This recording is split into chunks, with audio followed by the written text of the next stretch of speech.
Hello friends, উষাস gallery থেকে আবারও উষা চলে এসেছে তোমাদের কাছে এই লিপন আর্টের দ্বিতীয় পার্ট মানে ফাইনাল পার্ট নিয়ে। প্রথম পার্টে আমি তোমাদেরকে সম্পূর্ণ ভিডিওটা দেখাতে পারিনি, কারণ লিপন আর্টের কিন্তু অনেক সময় লাগে।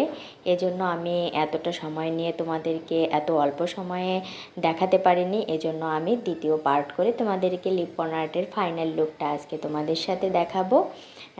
আর দেখো, আমি এখানে প্রথমে একটা সাদা রং দিয়ে সম্পূর্ণ লিপনটাকে আর্ট করে নিয়েছি।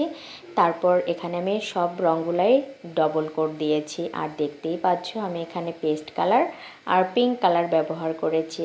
আসলে পেস্ট আর পিঙ্কের কম্বিনেশনটা বেশ দারুণ লাগছিল। আর হলুদটা তো আছেই সাথে। দেখো, বলতে বলতে আমার লিপন আর্টটা হয়ে গেছে। আমি এখানে রং করার পরে একটা বার্নিশ করে নিয়েছি, তারপর ডলারগুলো লাগিয়েছি। দেখো কেমন হয়েছে, অবশ্যই জানিও তোমরা।